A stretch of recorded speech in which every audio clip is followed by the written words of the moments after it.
Assalamualaikum warahmatullahi wabarakatuh. Apa kabar teman-teman semua, sobat-sobat semua?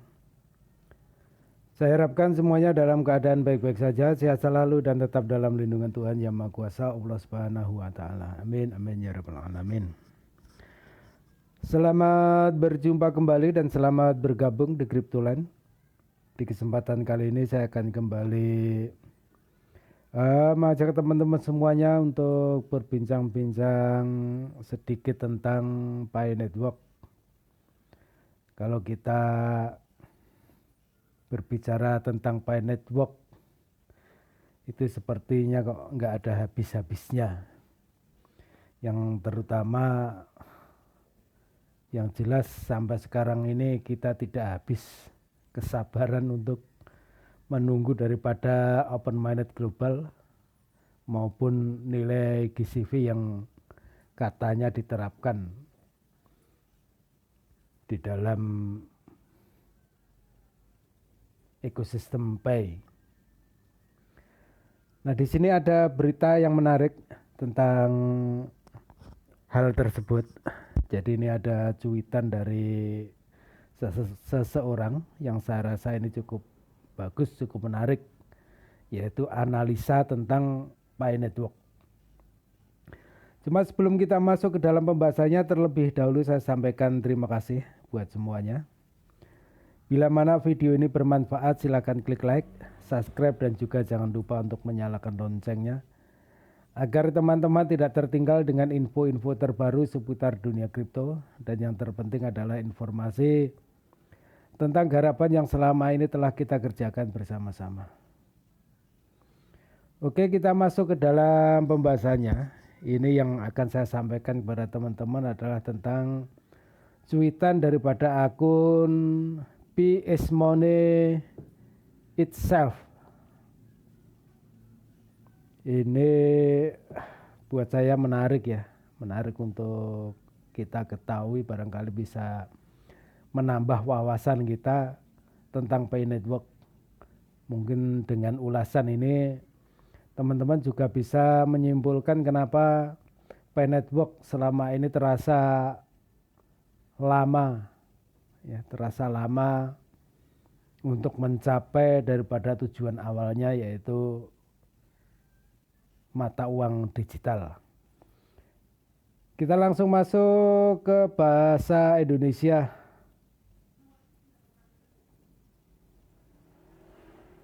Ini cukup panjang untuk cuitannya ini. Analisis prediktif dan teknikal jaringan Pi.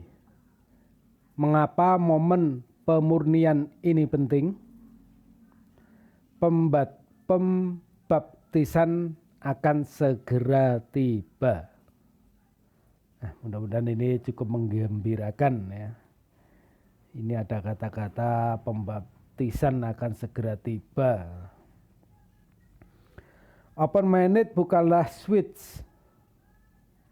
Ini adalah keadaan konvergensi moral dan teknis. Mengapa setiap saldo Pi yang ada tunduk pada pemeriksaan kemurnian retroaktif? Dari komitmen hukum hingga penegakan hukum otonom, bagaimana sistem melaksanakan disiplin? Pemurnian sebagai kualifikasi akhir untuk desentralisasi penuh. Artikel ini mencakup analisis prediktif dan teknis dan mungkin berbeda dari hasil aktual. Nah, ini hanya sekedar prediksi ya teman-teman, sekedar analisis prediktif. Jadi untuk hasil akhirnya kemungkinan berbeda, seperti itu. Pendahuluan, mainnet terbuka penuh sebagai ritual, bukan rilis. Mainnet terbuka penuh sebagai ritual, bukan rilis. Ketika konfirmasi migrasi dan logika penegakan berbasis ras dari Pi Network diperiksa bersama, satu kesimpulan menjadi tak terhindarkan. Tradisi Pi Network ke open-minded bukanlah pembukaan teknis yang sederhana. Ini adalah proses pemurnian skala besar dan menyeluruh di seluruh sistem. Ini logis ya, logis. Proses ini lebih menyerupai pembaptisan daripada peluncuran. Suatu momen di mana hanya aset, rekening, dan perilaku yang memenuhi persyaratan etis, hukum, dan sistematik yang ketat yang diizinkan untuk beralih ke desentralisasi penuh. Penegakan kemurnian secara retrospektif, mengapa semua Pi yang ada termasuk di dalamnya. Kesimpulan, terlebih dahulu semua Pi yang sebelumnya ditambang atau dimiliki sangat mungkin secara retroaktif tunduk pada penegakan kemurnian. Dasar hukum, pengakuan migrasi. Perjanjian migrasi mengharuskan pengguna untuk menyatakan dan menjamin bahwa 1. Pi tidak dibeli untuk dijual kembali secara spekulatif. Artinya ini Pi bukanlah alat trading ini yang dimaksud. Pi tidak diperoleh melalui penipuan, pencurian, atau penyalahgunaan. Jelas. Disimpan untuk tujuan utilitas yang sah. Ini berarti Pi sebagai mata uang digital. Dengan menyetujui pada saat migrasi, pengguna secara implisit menegaskan bahwa aktivitas mereka selama 6 tahun terakhir telah sesuai dengan prinsip-prinsip ini. Hal ini membuat kemurnian berlaku surut berdasarkan definisinya. Dasar teknis, modul penegakan hukum. Modul-modul seperti Pi, Purity, Accountability, Enforcer, RS, AI-Core. Periksa secara implisit asal-usul transaksi. Jika sumber transaksi diberi label sebagai pertukaran, beli _ pertukaran, entreated _ exchange, partai _ tidak _ jelas. Ini bahasanya gimana? Sistem dapat memanggil isolated Pi dan mengkarantina atau membekukan aset. Pertukaran, beli, pertukaran. Nah, ini apa yang dimaksud itu adalah Pi yang berasal dari exchange ya. Nah, kemungkinan bisa dikarantina atau dibekukan gitu. Ya, tergantung bagaimana teman-teman menerjemahkan daripada kalimat yang ada ini. Berikutnya, arsitektur ini menyiratkan ketertelusuran historis, bukan hanya pemantauan di masa depan. Kedua, penggunaan, bukan keuntungan. Mengapa perjanjian ini terasa seperti hak asuh paksa? Banyak pionir merasa bahwa perjanjian tersebut secara implisit mengatakan, pertahankan Pi, jangan dijual. Intuisi itu benar dan disengaja. Klausul kunci. Tidak ada harapan keuntungan. Larangan tegas untuk penjualan kembali atau tujuan spekulatif. Kerangka kerja yang mengutamakan utilitas. Penegakan kode tingkat kode. Jika Pi menunjukkan tanda-tanda transfer spekulatif, transmisi volatilitas, perilaku yang terkait pada pertukaran. Modul seperti Ultimate Algorithms, Ethical overseer dapat mengklasifikasikannya sebagai pelanggaran etika. Hasilnya bisa berupa pembekuan aset, kelahiran kembali sistem. Perjanjian tersebut memberikan kewenangan hukum. Modul ras memberikan eksekusi otonom.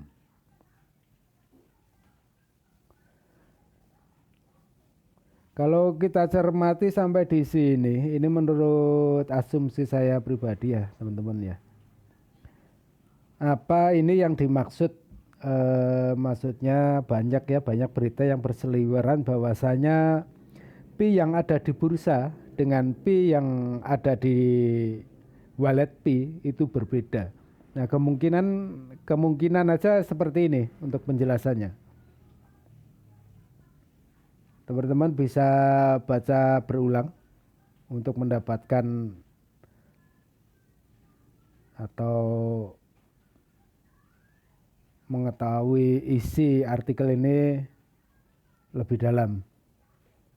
Ini kalau menurut saya bahasanya mengacu di situ. Jadi perbedaan antara Pi yang ada di exchange dengan Pi yang ada di dompet. Sepertinya mengacu ke situ. Ketika sifat dari proses atau pemurnian. Secara teknis fase pemurnian menyaring 3 kategori. 1. Aset yang diperoleh secara tidak sah. Ini berarti yang suka tuyul menuyul atau mencuri ya. Pi yang diperoleh dari penipuan, pencurian frasa kunci, penyalahgunaan multi akun, terisolasi secara permanen. Nah ini sepertinya nanti hukuman buat para pencuri, jadi mereka akan sia-sia mencuri aset Pi. Cuma ya tetap hati-hati buat semuanya karena tidak bisa dipulihkan. Jadi kalau kita sudah kehilangan Pi atau Pi kita sudah dicuri oleh pihak ketiga yang tidak bertanggung jawab, itu berarti sudah hilang Pi kita. Kedua, perilaku spekulatif, upaya untuk mencairkan uang. Tekanan likuiditas buatan diblokir oleh deteksi volatilitas AI. Nah, ini gimana ini ya? Apa kita tidak bisa mencairkan Pi langsung, menukar Pi langsung ke uang fiat? Nah, silakan buat teman-teman yang bisa mengartikan daripada bahasa ini, silakan berkomentar. Ketika layanan yang tidak sesuai dengan ekosistem, berjudi berdasarkan keuangan yang dilarang, diblokir di tingkat pembuat aplikasi. Ini bukan sensor, ini adalah kebersihan ekosistem. 4. Pembukaan berdasarkan kondisi, bukan peluncuran berdasarkan tanggal. Nah ini. Jadi ini pembukaan berdasarkan kondisi, bukan peluncuran berdasarkan tanggal. Nah ini mungkin yang dimaksud adalah open mainnet ya. Open mainnet itu berdasarkan kondisi sistem, bukan berdasarkan tanggal yang ditentukan. Biarpun mungkin core team menentukan tanggal, kalau kondisi sistem belum memungkinkan, nah itu saya rasa tidak akan dibuka untuk open mainnet. Kita baca lebih lanjut. Modul Ultimate Pi Mainnet menjelaskan desainnya secara eksplisit. Mainnet hanya terbuka ketika semua hambatan telah teratasi, diukur secara kuantitatif. Nah ini berarti ya benar ya untuk ini saya. Jadi mainnet hanya dibuka ketika sistem itu benar-benar lancar. Logika validasi. Karat misalkan skor validasi 0,95. Jika skor validasi 0,9, pemicu pembukaan jaringan utama penuh. Ini berarti ini keterangan mungkin indikator ya yang dimaksud. Mungkin Kortim itu membuat indikator kelayakan untuk sistem dibuka secara penuh. Mungkin seperti itu ini maksudnya. Kalau tidak, ticker sistem ribet. Coba lagi. Nah, seperti itu. Berarti memang mereka membuat indikator. Selama ini Kortim mungkin mempunyai indikator sampai di mana kelayakan sistem itu dibuka atau open minded secara global itu dibuka. Ini menunjukkan tidak ada tanggal kalender tetap. Penilaian ulang berkelanjutan. Percobaan berulang secara rekursif hingga kondisi terpenuhi. Oke, jelas ya. Bahkan setelah dibuka, monitor mainnet opening menjaga sistem tetap dalam pengawasan langsung. Jika pelanggaran meningkat tajam, sistem dapat kembali ke versi sebelumnya atau membeku. Sintesis, apa artinya ini secara strategis? P-Network saat ini sedang menjalankan audit lengkap 6 tahun perilaku ekonomi manusia. Perjanjian migrasi adalah perjanjian hukum. Modul RAS adalah hakim otomatis. Hanya aset yang lolos. Pemeriksaan kemurnian batasan etika. Tes integritas sistemik. Akan memenuhi syarat untuk desentralisasi penuh. Kesimpulan akhir, desentralisasi diperoleh bukan diberikan. Open minded akan hadir ketika dan hanya ketika sistem mencapai kondisi di mana pelanggaran sama dengan nol, kemurnian sama dengan terkonfirmasi, tata kelola sama dengan otonom, spekulasi sama dengan dinetralisasi. Nah, jadi memang kalau semua sistem benar-benar aman, itu baru dibuka akan open minded global. Kalau sudah tidak ada pelanggaran ya, sistem benar-benar sudah murni, terus tata kelola sistem itu benar-benar mandiri ya, spekulasi sama dengan dinetralisasi. Jadi hal-hal yang kurang sesuai akan dinetralisasi terlebih dahulu. Dalam pengertian ini, open minded bukanlah sebuah acara peluncuran. Ini adalah saat ketika jaringan dianggap layak mendapatkan kebebasan. Dan momen itu semakin dekat, bukan berdasarkan tanggal tetapi melalui konvergensi. Nah, seperti itu ya teman-teman semuanya. Jadi yang pertama maklum, kenapa P-Network tidak kunjung open minded global. Terus yang keduanya ya bersabar. Dan kita semua berusaha untuk menjaga, pertama adalah menjaga pi, ya, terus yang kedua diusahakan teman-teman juga mengikuti anjuran Kortim, misalkan melakukan testnet ya, atau melakukan pembelian di ekosistem, menukar pi dengan barang seperti itu. Nah, itu akan mendorong segera terwujudnya daripada open minded global. Jadi seperti itu kesimpulan daripada artikel ini, seperti itu tadi. Untuk open minded global itu bukanlah tanggal atau Kortim menentukan tanggal, tidak, tapi sesuai dengan indikator sistem. Jadi pergerakan indikator daripada sistem itu menunjukkan apakah pi itu sudah siap atau belum untuk open minded global. Kalau memang belum ya tidak akan pernah dibuka. Dan pun biarpun sudah dibuka, semisal di tengah perjalanan open minded global itu ada kendala, ada error, trouble, nah kemungkinan sistem akan kembali kembali pada fase yang seperti ini lagi. Tadi udah dijelaskan ya. Ini adalah pendapat pribadi dari pemilik akun PS Money is Self. Nah, tapi ini bagus. Jadi menambah pengetahuan kita. Kenapa P-Network selama ini terkesan lama. Ini dijelaskan oleh P_Money is Self. Oke, terima kasih teman-teman semua. Semoga informasi ini bermanfaat. Tetap semangat dengan P-Network dan juga proyek-proyek yang lainnya. Semoga kita mendapatkan keuntungan. Selamat berkarya. Semoga mendapatkan kemudahan semuanya. Salam sukses. Assalamualaikum warahmatullahi wabarakatuh.